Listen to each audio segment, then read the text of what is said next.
you can tell because suddenly the entire city has gone into gridlock, and it'll stay that way for a couple of weeks while everybody figures it out. Network congestion is not just a network thing as well. So every year, I ask students on my course, and the networks class gets to ask the same question. Two easy to answer questions. Is your router or your parent's router exposed to the public internet? In other words, if you go to your IP address, your public internet address, can you see the router admin page? And is the password on the admin page admin or guest or something similar? Okay. And every year, which impresses me at this point, it didn't impress me 7 years ago, but now it really does. There's at least a couple of people who say, yep, fully exposed router, and the password was admin. And I might not believe my students completely. I tend to not believe them when they come up with homework excuses. But just to sort of really put the icing on the cake, I was visiting a friend in the States who really ought to have known better. We went to the same university, and his 10-year-old router was fully exposed on the internet and had a password admin. Just in case you want to know how to find out the router credentials of any home router, if you didn't already know this, there are a number of sites where you can put in your router's name and find out what the default password is. Now, as of about, I think it was here about 2016, the ISPs started issuing you with your rented router with proper sort of, admin and then some kind of individual password. So at least in Iceland, the reason we see this today is either somebody went and bought a router, many of which still come with, admin or similar credentials, or it's an old router. And believe me, these devices seem to last forever. So there's still quite a lot of them out there. So you can go home now and check your relatives' equipment. So inspired by this, and also inspired by a very good paper, and I recommend that you read it, from Canada and China, and in fact also Holland contributing to this, we have a very comprehensive paper looking at about 30 or 40 routers and looking at the default settings on these devices. So whether you bought it or whether you get it from your ISP, it comes with some kind of default, and basically how secure is that default? And spoiler alert, obviously you can sort of tell by the nature of the titles, not very. So this was a very comprehensive look at the routers. We didn't look at all the things they looked at. We sort of cherry-picked the ones that were most likely to be problematic. And Valgard Oddsson did a very nice thesis, which you can go and read on Skemmen, looking at some of the routers that are provided in Iceland. And right now, I would like to thank Seaman, who very kindly donated equipment to this project, and also Nova, who also donated some equipment. And because of that, I'm not actually going to identify who provided which router in this talk, or indeed exactly which security problem they had. You can find that in the paper if you look it up. But needless to say, Valgarth did a pretty good job, looked at what sort of vulnerabilities you could find. And I would stress that what's going on here is this is the default settings. And probably most people in this room go onto their home router and tinker with that and change it. But of course, the people who don't are your parents, your grandparents, all your relatives, and pretty much anyone who is grateful when they've got it in and it's up and running and will then just leave it alone for the next 10 years because that was a big enough nightmare as it was. I mean, it's bad enough when you have taken the computer networks course trying to get this thing up and running, never mind when you haven't. They are, from the sort of general public's perspective, very sophisticated devices.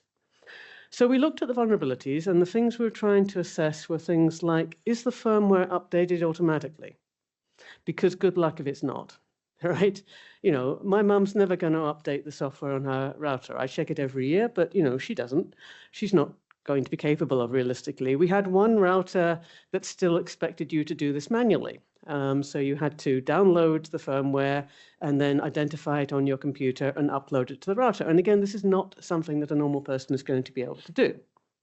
And then if you have local access, it's also been demonstrated that you can actually downgrade the firmware on some of these routers, although we couldn't find any of ours that could be done with. Is the default password supplied with the router secure? That one actually does seem to be addressed for the most part these days. There was one, I think it was the one that was purchased, that wasn't secure, but all the ones supplied by the ISPs were. Can you manipulate the DNS on these devices? There's some nice attacks that basically involve feeding in some really odd URLs, especially URLs with special characters like null.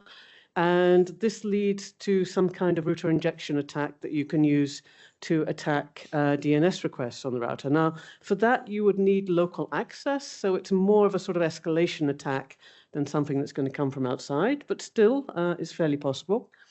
And the one that was particularly evidently not secure was, is the wireless security protocol secure? There are known issues with almost all the wireless security protocols out there. And of course, going back to, is the firmware updated automatically? Well, if it's not, then none of these issues will ever have been fixed. And, you know, things like, is a guided setup provided recommending secure features? Yes and no. Is WPS enabled? WPS has a huge problems as well. So the known issues with the wireless protocol itself, basically, if it's not WPA3, there are problems with it that can be exploited. WEP has long been brute forceable, and you can just do drive-by scanning attacks with public domain software to get into those. WPA2, there are several attacks on it, in particular the key installation attack, and also you can do a brute force attack if you can capture the handshake. Does the router even support WPA3? Evidently not. Or if it does, nobody's enabling it. This is a very interesting site, wiggle.net, which is attempting to monitor Wi-Fi networks across the world. And they have this nice little chart showing the different encryptions they're seeing being used. And WPA3 is in there at a whole 2%. So the answer, in some sense, to the title of the talk is not if you can get a local Wi-Fi access to your device. So essentially all your neighbors and potentially somebody a bit further off. There's some very interesting antenna attacks where if you get hold of a Pringles can or a metal coffee can, you can actually extend the range of the antenna to pick up Wi-Fi over a distance of 1 kilometer or so. So if they can get onto your Wi-Fi, they can get onto your home router, seems to be the message here. Sorry, going the wrong way. And that's sort of following on again from this, is the firmware updated automatically? Because with these known attacks, some of which have been fixed, they're not going to be fixed if the router hasn't got the latest software. And then Wi-Fi protected setup, which is actually one of these supposedly secure mechanisms that have been introduced to try to help people, or at least try to make securing these devices easier and installing them. This turns out to be extremely vulnerable to brute force attack, especially with routers, which turns out to be most of them, that don't rate limit connections attacks. This is known since 2017, so I strongly recommend that this is disabled, which is a bit unfortunate because it's there to help you make it more secure. So in total, we got 5 donated devices, thank you again, and one that we'd purchased. It's been lying around for a few years, so it's a fairly old one, but then that's fairly typical of most routers out there. And so these are the details of the devices we tested. The majority of routers out there are from several manufacturers, notably TP-Link, Huawei, and Netgear. They kind of dominate the market, and then there's a lot of others, smaller ones. So neither TP-Link nor Huawei has a particularly good reputation for security, unfortunately. And so not perhaps so surprisingly, they did all have strong individual passwords with one exception, but none of them had very good rules for setting your own password. So they would limit you to being 8 characters or more. So you could easily put in a very insecure password on it, bearing in mind that you can attack this thing over the Wi-Fi if you're looking at your neighbor's router as long as you like. It's not like any domestic router is going to put a red light on or something saying, oh, somebody seems to be trying to brute force my Wi-Fi. There's no monitoring on these devices. Another thing that I find weird, to be honest, because I also noticed it on my Netgear router that I have at home, we consistently found hidden services running on the routers. And by that, I mean these were not anywhere in the manual. So Telnet, SSH, all on the local LAN, not on the WAN, thankfully. Quite often UPnP, quite often a couple of ports that didn't seem to be open for any good reason, but we didn't know what was running on them. FTP, Samba. On my home Netgear, even though I have explicitly disabled UPnP, it is open as a local service. And I still don't understand this. What I particularly don't like is if I do an Nmap scan on it from inside the network, it filters everything for about 5 minutes and then opens it up again. So who knows? I will give these manufacturers the benefit of the doubt and suggest that perhaps these are there for debugging or operator access if needed, but I don't like it. None of the routers came up with WPA3 by default, although 5 of them did actually support it. They either used WPA2 with AES, or 2 actually had a hybrid mode of WPA and WPA2, which isn't great. And just to demonstrate that it is possible, one router had a default numerical Wi-Fi password, which we were able to find with a total of 2 minutes of cracking time, 2 hours of cracking time. So not particularly secure by default, unfortunately. Good news, most routers were checking the latest versions of the firmware in the background. And seem to be upgrading occasionally. It's good and bad. I mean, we have to consider state-level attacks as well. So, if I'm a hostile state and I wanted to attack a country, I would probably get some kind of fake update into one of my major manufacturers' home routers and go in that way. So you can't, unfortunately, in the modern world, exclude things like that. Which is why it's a very good idea to try to have a very heterogeneous, a very different selection of routers in the country. And we didn't find any exposed WAN interfaces. So we really are looking at either attacks that somehow they've managed to get access to the local network, perhaps by some form of malware, and they're attempting to increase their access by modifying the home router, or your neighbor's trying to steal your Wi-Fi, which also happens. If you've ever been to a hacker conference and wondered how suddenly you don't have to pay anything to access the Wi-Fi in the hotel you're staying for the time you're there, well, that's because one of these attacks has been applied. This is a summary of the results, looking at what we found. The double exclamation mark asterisks is confirmed that we are able to exploit it. The rest are things that are concerning, could be exploited if somebody really put the effort in, but isn't just a sort of drive-by shooting that they could easily get in. But the support for WPA-V1, different forms of encryption that have known problems, things like that are definitely of concern. And that's, we didn't even get to some of the new attacks.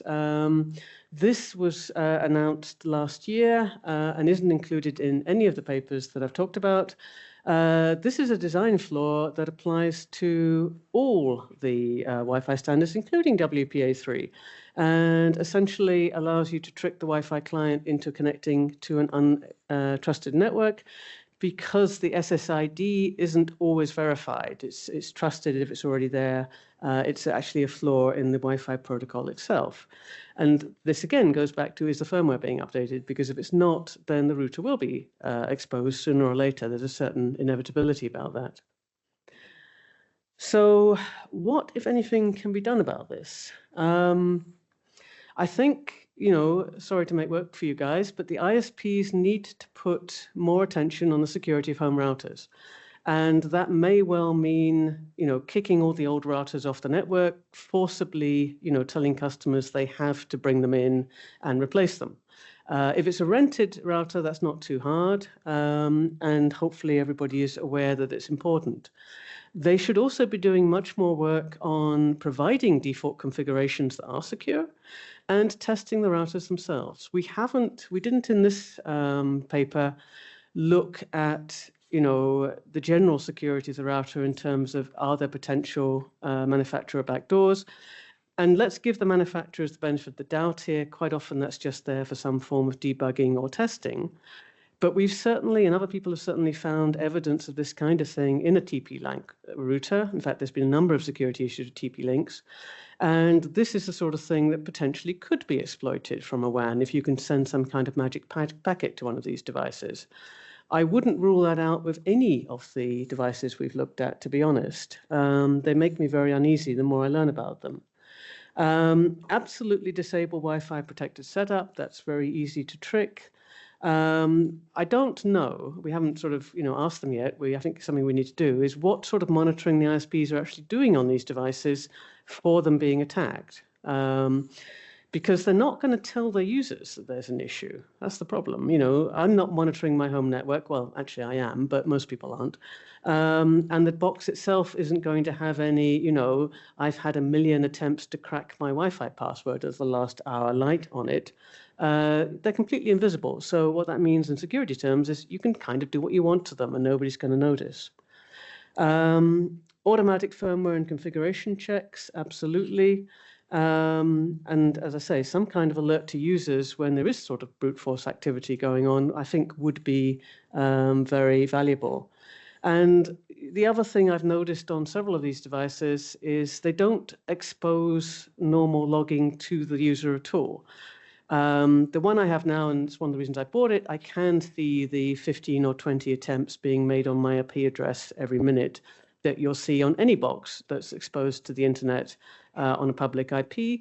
But the previous one I had was a Hawaii router, and it didn't show me any logs at all. Now, I kind of get it. Civilians shouldn't perhaps be seeing this sort of thing. It's just going to be confusing, and they don't know what's going on the outside of their router. But not having any information about what these devices are doing is dangerous in and of itself. And I think personally they are a fairly easy target for attack. At least, if I was going to attack a country, that's where I'd start. And assuming, I have got some kind of foothold on your internal network, let's say you're working for a company, my next steps are to try and establish persistence through the home router, so I can always get back in through there. I've weakened its access software. Then I just try to look at the other devices you've got in your home. Your laptop may be secured and probably monitored by somebody's endpoint management system. Is your TV? Is your fridge? For you poor people who have smart fridges, why does anyone have a smart fridge? I don't know, but they exist. They're out there. What other smart devices do you have in your house? We found, issues with all of these things, so has everybody else who's looked. You're probably running your PNP if you have kids because they've enabled it because they want to be able to play computer games. So again, another exploit that can be used for persistence. Some way to try and get a keylogger in. That's probably my main goal is to try to get a keylogger of some kind or just monitoring of your Wi-Fi so I can exfiltrate information and then start to try and attack the company. And even if all I'm getting out of that is details of the company's network, what VPN software it's using and so on, that's a start into some kind of well-motivated attack on a company. And again, probably not going to get that kind of level of attack after a small company.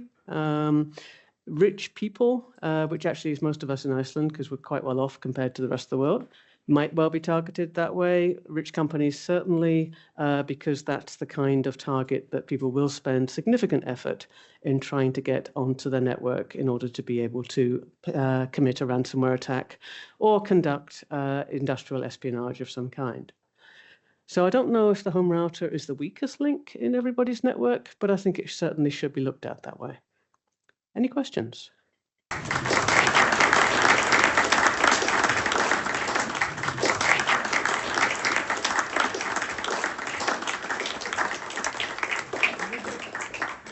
Yes, Lucas, if you trained like dogs. So any questions for Jacky? Which scanner was used for the home routers? Which scanner was used for the home routers for the recording?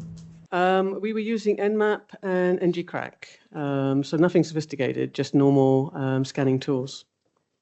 You don't need anything sophisticated, is the problem. Teddy?